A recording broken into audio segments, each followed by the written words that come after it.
Hey, what is going on, everybody? Welcome to another installment of Good to Go. I'm Noah Kravitz from Techno Buffalo. And I'm James Kendrick from ZDNet Mobile News. James, I can't believe it's Thursday afternoon again. I don't know where does the time go, man?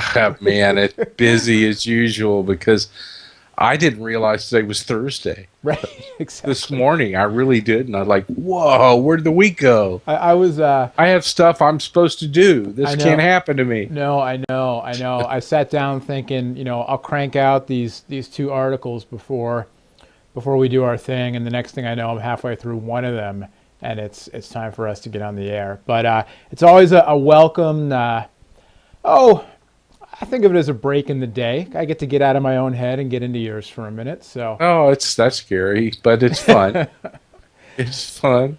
it's fun. So BlackBerry in the news this week for a bunch of reasons. Maybe we'll stick to the product stuff, and there's been enough said and written about their CEO, co-CEO's adventures in the media this week. Maybe we'll just leave that one alone. Yeah, there's Um, not much you can say about that. yeah, but some early reviews of the PlayBook coming out, and I think kind of as expected from my perspective. I haven't yet played with a shipping model. They go on sale next week. Played with some of the prototypes at some of the trade shows, the pre-launch models. But, it sounds like it's slick hardware.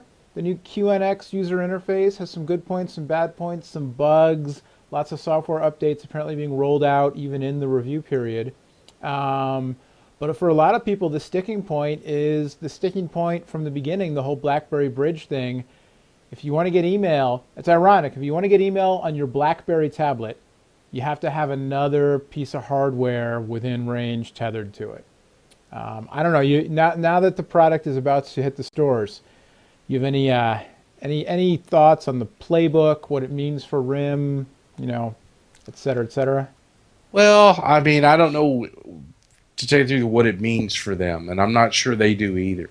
But they're obviously trying to get this thing in the enterprise, and they'll probably have a decent shot at that. I mean, Sure. it's BlackBerry. I Yeah. mean, the only down or the only upside to the BlackBerry bridge, method of using email and contacts and calendaring requiring a BlackBerry phone is that means that employees can personally buy one of these and go get straight onto their network Right. Right. because the enterprise, the company doesn't even enter into it. So I guess if we're going to slap them around, we have to at least give them a little bit of that's one little positive Sure. thing, No, absolutely. in there. But I really it does bother me because they're not.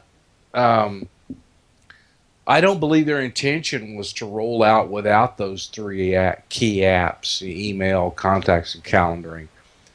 It sounds more to me like they couldn't get it ready, and Right. that bugs me because Right. they've been working on this thing for a long time. I Yeah. mean, they've been talking about it, they've been showing it, they've been bringing it out to trade events. They've been having their own press events with it for months. Right. Right. Right. So I'm really not ready to cut them a lot of slack for saying, you know what? Right.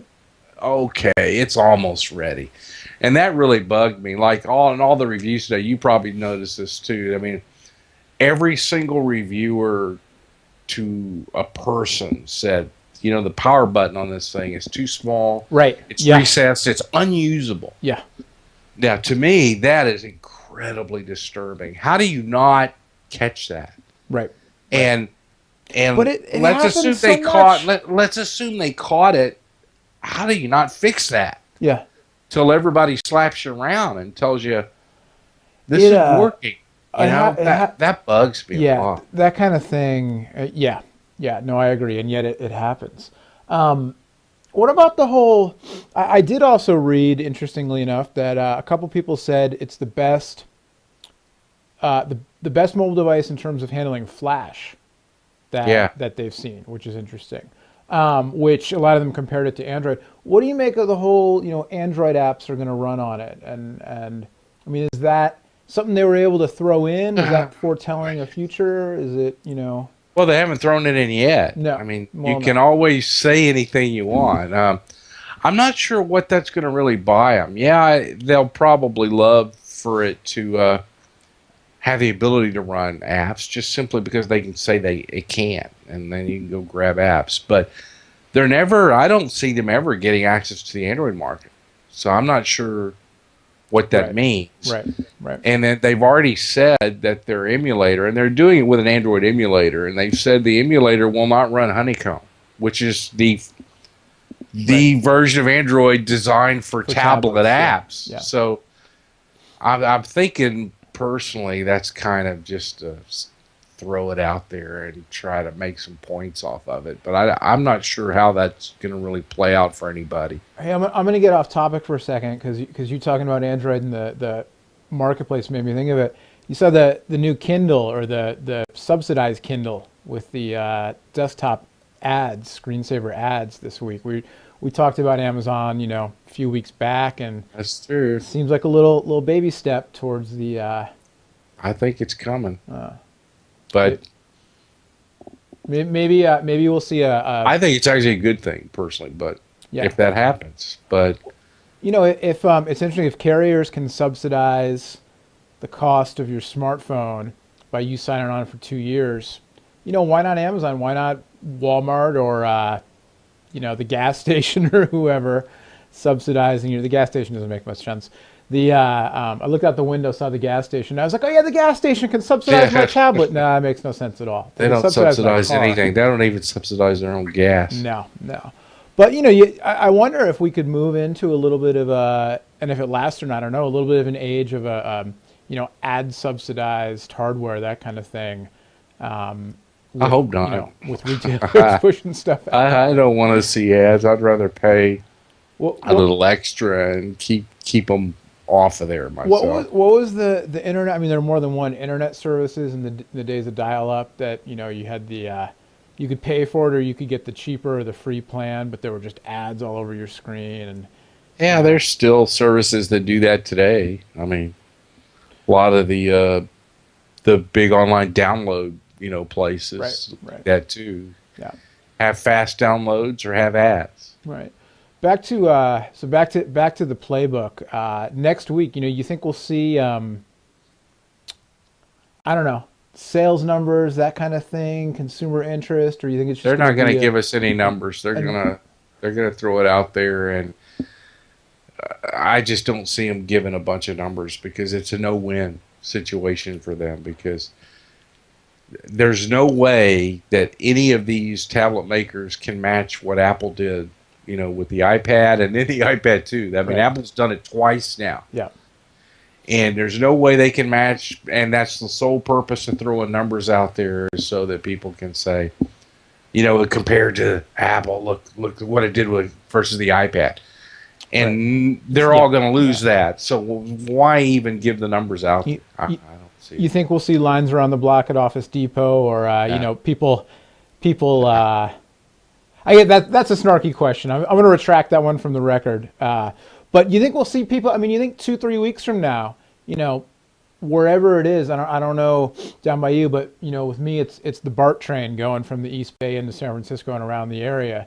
That's always the thing for me. When I see somebody on the train with a device, then it kind of ticks like, okay. Well, I think you'll see them because RIM with the BlackBerry brand. I mean, we often talk about them as if they're going away, but I mean they're still huge, and they're still, the BlackBerry is still probably I don't know, that's a good question, but I bet it's still the #1 phone in the enterprise. I'll bet. I mean, right. But anyway, I mean, they've got that going for them. So, yeah, people are going to buy these, and they're probably have a better shot at getting people to buy these than a lot of the Android tablet makers, just because it's BlackBerry. Right. But I think we'll see them around, and it looks like a compelling hardware, like you said, and everyone pretty much confirms that they like the hardware, and they just wish, it was a little more polished. Software integration and all that stuff, and that is, I think, going to end up being the biggest question: is how long does it take RIM to fix that? Yeah, I mean, Well, we don't know, It's but the I think beta age. I think you'll start seeing more playbooks, on BART than other non Than iPads. Zooms, than I think so G because Slates. Yeah. oh yeah, I think you will. Just it's a BlackBerry. Yeah. All right, timekeeper, how we doing? Yeah, we're there. We're there. We just hit there. We're finally figuring out how to get a feel for the time. Yeah, there you go. But yeah, we're just there. It's a good dropping off spot. Excellent. All right. Well, maybe this time next week we'll have a little hands-on feedback of our own on the playbook or the G Slate, or who knows. You never know. Who There's knows? always something running around. Yep. All right, my friend. Well, enjoy your rest of your Thursday and your weekend down there in Texas. You too, Noah. And until next time, if you're interested in sponsoring, good to go. You know where to find us. If you're just interested, We're here. If you're interested in reading James's blog, what's the URL for the folks? It is zdnet.com/blog/mobile-news. Good enough. And you can find me over on technobuffalo.com. Till next time, I'm Noah Kravitz. We'll see you later. I'm James Kendrick. See ya.